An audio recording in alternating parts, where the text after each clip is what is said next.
Hello, welcome to this month's Spotlight On. I am Lauren Pemberton Nelson, the Communications and Engagement Officer at Purple Space. And for May's theme, we're focused on being stronger together. So the positive and practical outcomes that come from different ERGs and networks collaborating.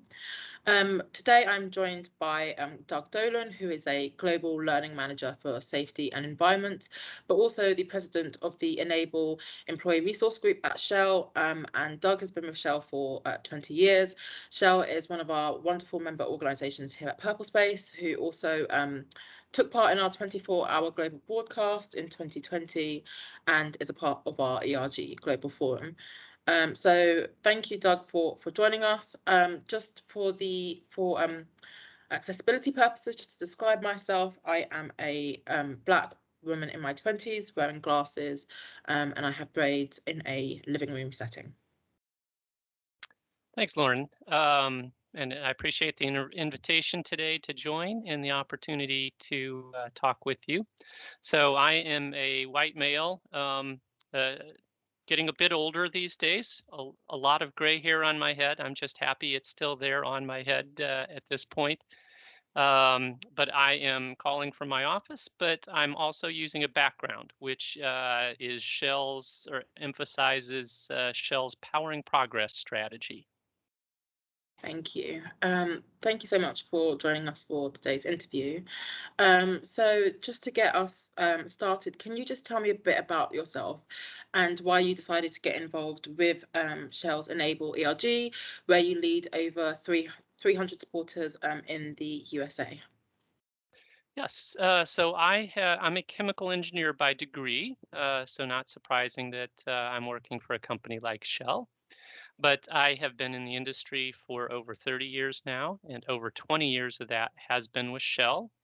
About the first 20 years of my career, I did very typical chemical engineering roles in refineries and chemical plants. But the last 10 years, I have moved into learning. I've really enjoyed the opportunity to teach younger engineers and bring them along the journey from academics to the real world.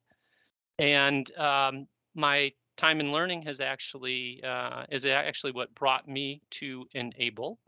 A few years ago, I was facilitating a course, and I had a colleague that reached out to me and said he was unable to complete some of the online work.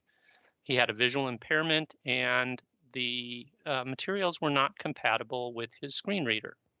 So I worked with him. We got him all of the course materials in a more compatible form. But at the end of that exercise, it was disappointing to me that we had training that was not compatible. And so I reached out to my supervisor, who, interestingly enough, had been the founder of Enable in the US. And he said, maybe you need to get involved in Enable, Doug. And I did. I've enjoyed it. I've found it to be one of the most rewarding parts of what I do at Shell. That's wonderful, thank you. And yeah, the Enable network, which was first set up in 2005, now has over has 13 global chapters, I believe, which is amazing. And we know that in your chapter in the US, you do a lot to work with other ERGs as well across the organisation. And one of the things that we know is that you meet regularly with other ERGs, but could you just tell us a bit more about the sort of relationship that you have with the other networks? Certainly. It has been built in essentially by Shell. We do have a central D&I team, and they have actively and enthusiastically tried to bring the ERGs together. That it just aligns so well with your leadership theme for this month of Stronger Together.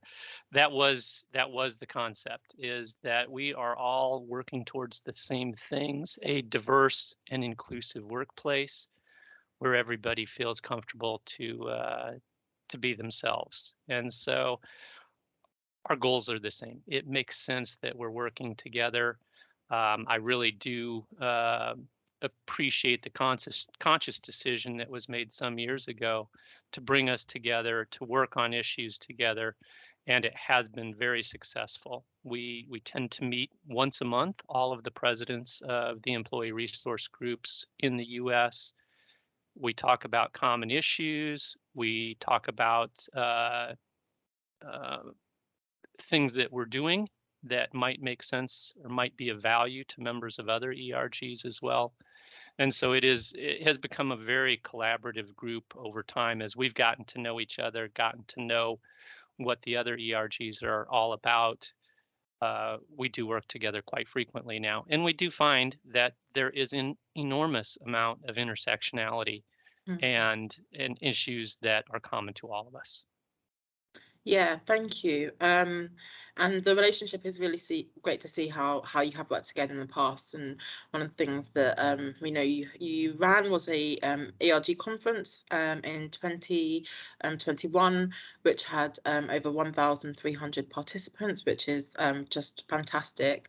And can you just tell us a bit more about this conference that you ran and how it helped to strengthen the relationship with your fellow ERG chairs? Yeah, so we have done things like this in the past. I think this one was a bit bigger, grander scale, and it tied in very closely with some of the racial issues in the U.S. after George Floyd's and Breonna Taylor's killings. This became a very significant issue within Shell in the U.S. We found that within Shell we weren't quite as progressive. We weren't quite as inclusive as maybe we thought we were. Those particular incidents made people feel like they needed to speak out about things that they had experienced. So this was an important thing for Shell to do. The Black Lives Matter, the racial injustice were probably the trigger for that, but it also brought a spotlight to all of the ERGs, and so it was an opportunity for us to come together. All of the ERGs did support SBNG, which is the Shell Black Networking Group. And while that was a piece of the focus, it eventually morphed into something that was really for all of the ERGs. We all participated. Almost all of the presentations that were done did focus on intersectionality, the things that are common to all of us. And one of the things that I really liked is it had a very high level of senior support. The CFO for Shell and the president of Shell US helped kick off the day with a fireside chat and the importance of the ERGs, the importance of diversity, the importance of inclusion, and all of the ERGs then followed right along on those themes. And by working together, brought the larger audiences. We each brought our own audiences and made for a very impactful and very visible, because of the numbers, event. Thank you. Yeah, it is wonderful to hear about how you guys came together to relate on the issues that you kind of have in common, or the commonalities really, because there is a lot of intersections, and people, their lived experiences often aren't in silos. It's not just that someone's, for example, in my case, Black or woman, but it's both. And I think it is really powerful in terms of building a better understanding with each other as well, and supporting your relationship to work together on a commonality. So yeah, and it's a really powerful way that communities, members of our community, can build better relationships with other ERGs by coming together on topics that they have common ground on. So thank you. And just looking at the sort of lessons and outcomes that you've had from working with these other ERGs, both within the context of the conference, but just also in general, what have you learned from working with other networks? Well, for us, Enable is a smaller network. Some of the other employee resource groups are quite a bit larger. They've been around a bit longer, and they're really more mature organizations. And so for Enable, there's been a lot of practical opportunity for us to partner with them. They've got more resources. We can do more by leveraging some of their resources, but they're also just pure and simply more mature organizations. They've got better developed organizational structures. They've got better relationships with their sponsors. And so in the practical sense of being an effective and impactful employee resource group, we've learned a lot from our partner organizations on how to be a stronger and more effective employee resource group. Thank you. Yeah, there's so much that can be learned from, where you don't have to start from scratch if there's already a system that's working for someone else or another network. Has that kind of helped you in terms of like saving time as well, when it comes to the enabled ERG and learning from others? Has there been any time saving elements from it, or yeah? Certainly. A lot of what we do in Enable US focuses on education about disabilities, education about Shell resources, and by partnering with some of the bigger ERGs, whereas they might be doing something quite similar to what we do, if we partner on that event, it eliminates something they might have planned separately and something we might have planned separately. And so we build that volume of educational programming by partnering with those groups. So we don't have to do it all ourselves. We work with them on some of these things. And so, yes, there has been a very large time savings for us in terms of building this educational programming and partnering with others to do that. Thank you.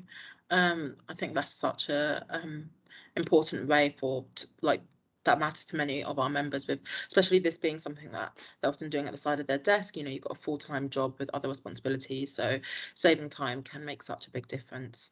And are there any tips or advice that you would be looking to give to others who want to develop a closer relationship with other ERGs? Is there any sort of success measures that you see, or tips on collaborative success? So I think the key thing is to to plan for these interactions between the ERGs. So this monthly meeting that we've got between the ERG presidents has just really taken off. By the mere fact that we're coming together and we're talking, we talk about our challenges. And we find that those challenges in general are very common. The themes that we run up against go across all of the ERGs. I think one of the things that many of us struggle with is that participation and leadership in an ERG is something that people do in addition to their day jobs. Mm-hmm. And so what's in it for people that choose to be a leader in an employee resource group? And so we collectively are working on helping people understand the value and the benefits of being a leader in an ERG, succession planning, so that when one of us moves on and brings someone new into a leadership role, that they're prepared for it, that there's a plan, that there's continuity. So a lot of the things we deal with and a lot of the challenges we come up against are common to all of the ERGs. And so just that opportunity to come together once a month, talk about these things, has been a huge value to all of us in getting better at managing and running these organizations and making them more effective in the end. Thank you. And this is our last question, but you've kind of touched on the other networks being maybe more mature,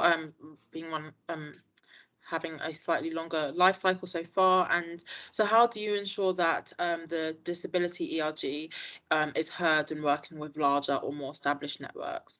In our community of members, it is often quite common for the disability ERG or network to be one of the last, if not the last, network to be created. So it's often a case of some of our members, their networks are newly established, but even for those who aren't, it's still a lot newer than the other ones that exist as well.